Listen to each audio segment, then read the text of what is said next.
వామపక్షాల కొత్త చూపులు ఉంటాయా? పొత్తు పొడుపులు. స్థానిక సంస్థల ఎన్నికల వేళ ఏపీలో జరుగుతున్న సరికొత్త చర్చ ఇది. కూటమిని ఢీ కొట్టేందుకు వైసీపీతో వామపక్షాలు చేతులు కలుపుతాయా? స్థానిక సంస్థల ఎన్నికల వేళ బెజవాడ పాలిటిక్స్ లో నడుస్తున్న చర్చ ఏంటి? ఏపీలో మున్సిపల్ ఎన్నికల కోసం ఈసీ ఏర్పాట్లు వేగవంతం చేసింది. కార్పొరేషన్లలో వార్డుల వారీ ఓటర్ల జాబితాల తయారీకి కూడా ఆదేశాలు వెళ్లాయి. అదే సమయంలో రాజకీయ పార్టీల్లో పొత్తులు, సీట్ల సర్దుబాటుపై ఏపీ పాలిటిక్స్ లో కొత్త చర్చ మొదలైంది. 2024 సార్వత్రిక ఎన్నికల్లో వైసీపీకి భారీ ఎదురుదెబ్బ తగిలి కూటమి అధికారంలోకి వచ్చింది. కానీ ఇప్పుడు జరగబోయే పోరు అసెంబ్లీ ఎన్నికల తరహాలో ఉండదని వైసీపీ భావిస్తోంది. లోకల్ బాడీ ఎన్నికల్లో వ్యక్తిగత పరిచయాలు, స్థానిక సమస్యలు, అభ్యర్థుల వ్యక్తిగత బలం, కేడర్ సమీకరణం కీలకం. అందుకే ప్రభుత్వంపై ఉన్న వ్యతిరేకతను స్థానిక సంస్థల ఎన్నికల్లో తమకు అనుకూలంగా మలుచుకోవాలని వైసీపీ వ్యూహాత్మకంగా అడుగులు వేస్తోంది. మరోవైపు వామపక్షాలకు కూడా స్థానిక సంస్థల ఎన్నికలు అత్యంత కీలకమే. సార్వత్రిక ఎన్నికల్లో పోటీ చేసిన వామపక్షాలకు చాలా చోట్ల డిపాజిట్లు కూడా దక్కలేదు.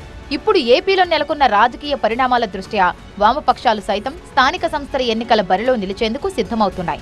అయితే ప్రస్తుతం ఏపీలో కూటమి ప్రభుత్వం అధికారంలో ఉండటంతో ఒంటరి పోరు కంటే వైసీపీతో కలిసి అడుగులు వేయాలని భావిస్తున్నాయి వామపక్షాలు. ప్రస్తుతం ఈ అంశంపై అధికారిక చర్చలేమీ జరగకపోయినా కొన్ని ప్రాంతాల్లో తమ పార్టీల అభ్యర్థుల బలాబలాలను బట్టి పొత్తుతో పోటీ చేసేందుకు వామపక్షాలు సిద్ధమవుతున్నాయి.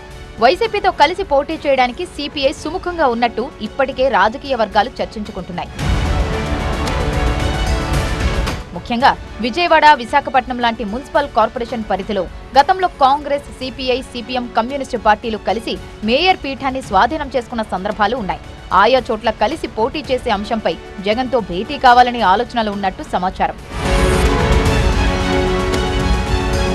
స్థానిక సంస్థల ఎన్నికల్లో ఎవరి బలం ఎంత అనేది కేవలం అసెంబ్లీ ఓట్లతో తేల్చలేమని మూడు పార్టీలు లెక్కలు వేసుకుంటున్నాయి. గత ఎన్నికల్లో వైసీపీ ఆధిపత్యం కొనసాగించింది. అయితే ఇప్పుడు కూటమి ప్రభుత్వం అధికారంలోకి రావడంతో టీడీపీ, జనసేన, బీజేపీ కలిసి లోకల్ బాడీ ఎన్నికలకు వెళ్తే అధికార బలం, కేడర్ బలం వారికి కలిసొచ్చే అవకాశం ఉందని మూడు పార్టీలు లెక్కలు వేసుకుంటున్నాయి. ఇలాంటి తరుణంలో వైసీపీకి వామపక్షాలు తోడైతే కొన్ని పట్టణాల్లో ఓట్ల చీలిక లేకుండా మెజార్టీ స్థానాల్లో విజయం సాధించవచ్చని మూడు పార్టీలు లెక్కలు వేసుకుంటున్నాయి.